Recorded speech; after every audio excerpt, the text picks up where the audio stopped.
Hello, everybody. So excited to be with you guys this week. Welcome to the Body, Soul, and Spirit podcast. We want to dive in and talk about today a very important topic that I think would speak volumes to each and every one of us, and that includes myself. And I want to talk about the inner critic that sometimes goes unnoticed. We don't really have it in our conscious part of our mind. It's oftentimes left there untended to. But more often than not, most of us will have this inner critic. It is a part of us that sometimes we're not quite aware of. It's in our soul. Your soul is your mind, your will, your emotions. But it's that part of you that shames you. It's that part of you that criticizes you. And it's oftentimes the first part of us that we encounter when something happened in our lives. When you were young, oftentimes it's that part of us that we will encounter as a result of something traumatic, something difficult that happened to us. We might feel angry at something that happened to us. We might feel shameful.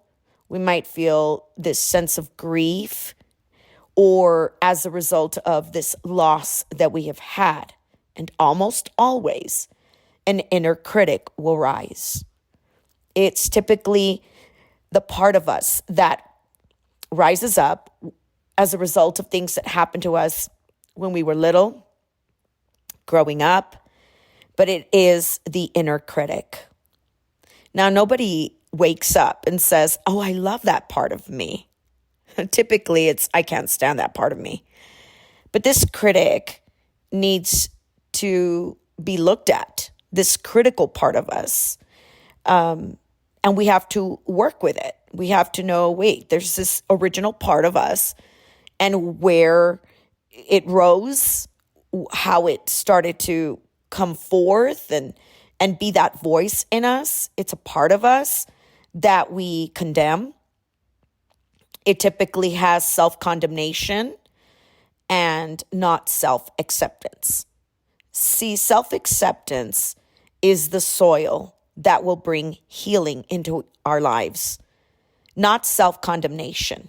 That critic, that inner critic, that voice that rose up, that part of you that condemns you, that shames you, that makes you feel bad about you, that criticizes you, it will never lead you to the soil of healing. Only self-acceptance will. Some may come to God and say, I need to, maybe condemn this part of me, right? And now it's this part of you that's just really hard on yourself, especially those that when you come to God and it's just that voice, it didn't go away. It's still there. And it's that part of you that just really condemns it even harder. So you got to be careful. Those listeners that, have given your life to God, but all of a sudden that voice tends to get louder. You feel bad about it, but it's an inner critic, a self-condemning part of you. It's that part of us that thinks that it's keeping us spiritual, when in fact it's keeping us in a wound. It's that part of us that wants us to align. It's that part of us that says, don't mess up. It's that part of you that says, oh, there you go again. And that inner critic are very young parts of us. So when you think of that voice or that part of you, I want you to think of it in terms of a very young part of you. It's not something that just rose up just because. It's that part of you that happened a long time ago, something that happened to us long time ago, and we developed it early on in life. It started early. It's kind of like a 3-year-old, right? You don't let a 3-year-old just run rampant and just say anything and do anything. No, that 3-year-old needs guidance, and it's that part of us that needs guidance. We need to lead it correctly with a lot of compassion. We need to become emotionally mature. We need to embrace that part of us, be conscious of it, because it's the critical parts of us, and they're not helping us understand that there is a better way. Self-acceptance is the beginning to a life of serving, to a life of acceptance. Now, self-condemnation, that inner critic, can be very painful. That leads us to areas in our lives that don't help us move in a forward motion. It's kind of like walking around with a broken leg. That's what that inner critic is doing to us. It's debilitating us. It's holding us back from really living the true plan of God that He has for our lives. It's that part of us that's not letting us grow. It's that part of us that really needs tending to. Now, when we have that inner critic, think of it as a broken leg. It's not really tended to. When you don't tend to it, it's not going to get better. So we need to tend to it. Understand that it is not the voice of reason. It is the voice of self-criticism and not the voice of self-acceptance. And it's not leading us to healing. There's no soil for healing there. This inner critic is young, and it almost feels like it's truth, right? It doesn't move us in a motion that would cause us to go forward. It shames us, and shame is really toxic. Shame will never be constructive. Criticism, inner critic, that voice inside of us, is really connected to shame. You see, there's a difference between shame. Shame has a voice, and so does guilt. See, guilt says you did something wrong, but shame says there's something wrong with you. And how we manage that inner critic is important, because the inner critic and shame is like that broken leg. It's debilitating. We have to treat it. We have to ask, why are you there? Not allow it to take the driver's seat, but understand that God doesn't see us that way. I want you to think of it with a lot of compassion, that part of you. And when you connect with God, who is really key to bringing that healing to us, not allowing that voice to overtake us, that voice that speaks harshly to you. And that's important, because I wrote something down today in the morning, and I thought about this, and I thought, wow, this is so true, that the level to which we allow others to hurt us is at the same level that we speak unkindly or critically of ourselves. Let me say it like this. The reason why you get hurt so bad when other people say things about you, that speaks volumes to the voice and the inner critic that is speaking against you. In other words, if you start to muffle or mute, or I should say, tend kindly to that part of you that rose up when you were little, that criticizes you, that inner critic, if you tend to it correctly, like a broken leg, you let it heal that part of you. You don't let it rule. You don't let it be loud. You're not condemning to it. You don't shame it. You just realize and recognize, I am flawed. I need God in these areas of my life. I'm not going to allow that inner critic to speak to such an extent that makes me feel bad about me. Okay, when you do that, when other people hurt you, it's not as condemning. It is not as painful. The reason why it is so painful when other people talk bad about you or say ugly things about you is because the inner critic in you is very loud. So this is important for us to really tend to, right? Bringing that part of you that tends to criticize you, bring it to God. And both of you, God and you, work that part of you together. That's going to help you. That's going to bring that inner critic to lose its power. Oftentimes that inner critic has so much power. We've given it power. We've given it a place, right? So there's not that much relief. That's why it's important for us, and that's what I want to do in this podcast, to make you understand that this criticism, that's that part of you that criticizes really bad, right? It's a painful emotion when you think about it. It's hurtful. And when it comes to this painful emotion, we don't really know how to speak on behalf of that part of us that's feeling hurt. It needs to be tender how we speak to it. You see, the inner critic is going to cause you to do something. The inner critic is going to cause you to be mad at yourself. It's going to speak from a part versus speaking, from you as a whole person. It's speaking only part of you. Okay, let's say you didn't do something, or you failed to do something, or you didn't get it all right? And I'm talking about an area in your life that perhaps, you failed. But that inner critic tends to be extremely loud. And when it's loud, it never leads you to go, okay, what can I learn from that failure? It never really says, okay, what can I do to move in a forward motion? Or, hey, let me partner, co-labor with God, and then he will give me the instruction. He will correct me gently. He will correct me or discipline me or move me in the direction that I'm supposed to be moving in, right? He will steer me in the right direction. And then you co-labor with God. That's typically how you tend to that broken leg, that inner critic. When we don't do that, we don't co-labor with God. We just kind of let that inner voice just speak, and that inner critic. And we don't co-labor with God. What ends up happening is now we're angry at ourselves. Have you ever been really angry at yourself? And you're going, here I go again. I do it all the time. But it's very important for us to not do that. I'm trying to get you to understand that inner voice is a part of us. It's a part of us. We bump into that inner critic. Most of the time, we're not even aware of it.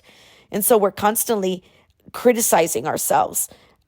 These are oftentimes automatic thoughts.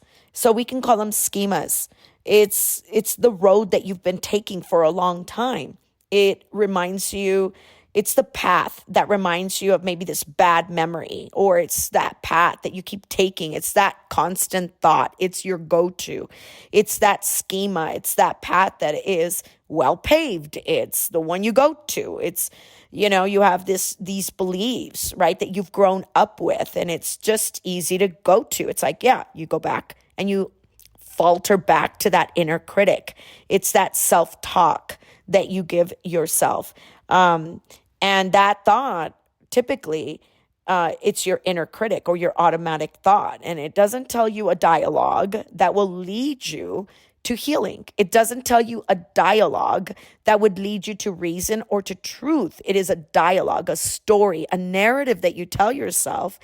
And it's hard on you. It doesn't give grace. It doesn't extend this grace to you, this mercy towards you. And it's even uncomfortable, if I should say it like this. Sometimes it's even uncomfortable for you to say things like, I'm lovable, or I'm worthy of love, or I can do this, right? Or it doesn't matter what other people think of me. I can't control that, but I can control what I think of me. And it's almost uncomfortable to say that because you're so used to rejecting you. It's like that inner critic, right, that just speaks up for you, and it's those thoughts that you're like, oh, you're dumb, you're incapable, or when there's something scary that you need to step out in, it's that schema that immediately takes you to this low, rejected feeling of incapabilities of, there's no way that you're going to think good about yourself. You just think bad of yourself. And then it leads you to other things. And one of the things that it does lead us to is angry towards ourselves. We're just angry. Then you falter to those thoughts like, oh, I messed up. Oh, I shouldn't have done this, or I shouldn't have said this. These are automatic thoughts, and we have to deal with that inner critic. When we don't deal with that inner critic, we're going to be stuck. We're going to be frustrated. We're going to stay wounded and festering those wounds because we're really not tending to that inner critic, that part of us that's broken. We just keep shaming ourselves. And especially when you have God in your heart, wow, that inner critic can really be on automatic thought. It's kind of like, there you go again. Now God's mad at you. And truly, I just want to tell all my people that really have God in their hearts, that is the part of you that God wants to tend to. That's the part of you that God wants to help you with. Think about the parts of you that compare yourself. You compare yourself with other people. You compare yourself with others. That inner critic beats you up. It beats you up. I like to give that example. One of the movies that I like is Liar, Liar. And it's a funny movie, and it's with Jim Carrey, and he's, can't lie for a day, and he's in court and he needs to lie, right? He's in this attorney and he needs to lie. A lot of money's at stake. And so he doesn't know how to get out of it. So he goes into a restroom and he begins to beat himself up because he's trying to get out of this hearing. And so he goes into the restroom and he starts to beat himself up. And it's hilarious because when he goes before the judge and he's trying to describe, so to speak, somebody who beat him up, but it was really himself. And the judge says, who did this to you? And he said, a madman. And I often think about that because that's what our inner critic does. It beats us up. It doesn't allow us to receive love and compassion. And I often think of how my relationship with God has evolved over a period of time through losses, through grief. And I noticed that even after the loss of my husband, my first husband, I just started to feel this sense of this inner critic that rose up, and I noticed it quite loud, if you will. And I often wondered what that was about. But, it didn't really start after the loss. It didn't start after the grief. It really started when I was young. And when you know that there's a part of you that's so hard on you, and you kind of start to go, wait, God is not like that. God does not see me that way. God is not harsh. Now, we humans are harsh, right? I've been guilty of being harsh with others. And we are taught wrong because there's this tenderness to the Father. And I think that's one of my favorite scriptures in Matthew 19, where it says, let the children come to me. Don't stop them because the kingdom belongs to them. It's like this little child, right, that just has such a loud voice, and it's loud and it's beating you up and it's mean to you. And, it's that part of you. And you just learned that. You learned that when you were young. You're hard on yourself. That's why you overperform, at least in my case. That's why I overperformed. This is a part of you that's just always comparing or criticizes you. And it doesn't really let you have a healthy sense of self-worth. And I've understood throughout these years that self-worth really empowers you. And when you have self-worth, it has nothing to do with what others think of you. It has nothing to do with what that inner critic is saying. And it has everything to do with what God says about you. Worthiness has everything to do with what Jesus did on the cross. And when you have a healthy sense of self-worth, it really empowers you. And when it empowers you, it leads you to care for yourself.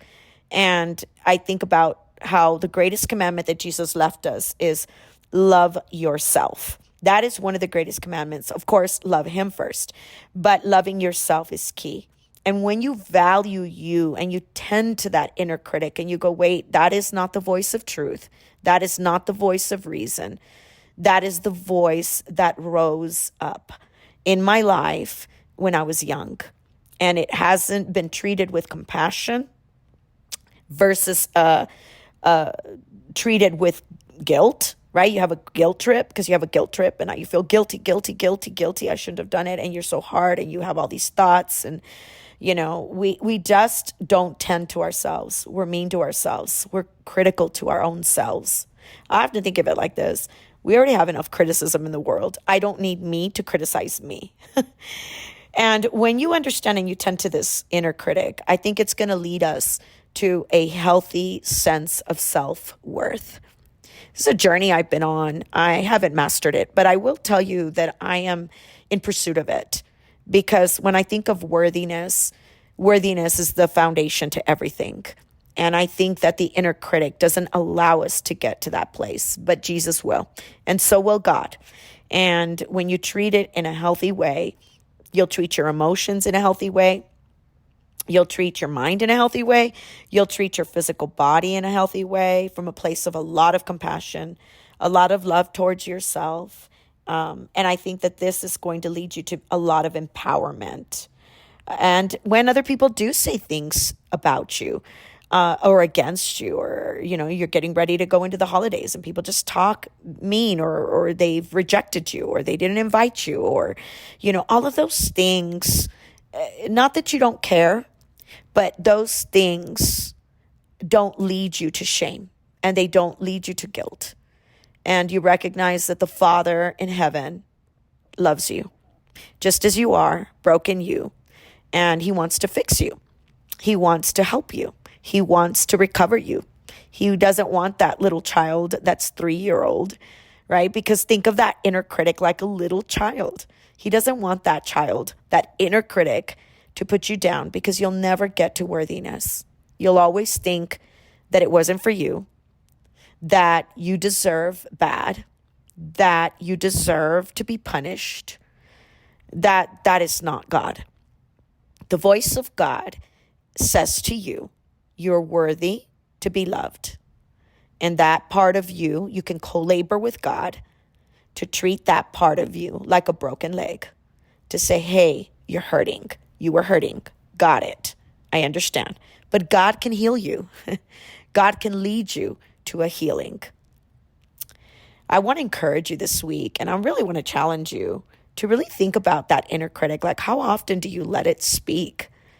Is it really loud? Is it shaming you? Is that the reason why you get so hurt when other people say things about you? Because it's that inner critic that hasn't been tended to. Let's be challenged, all of us, and let's tend to that inner critic this week.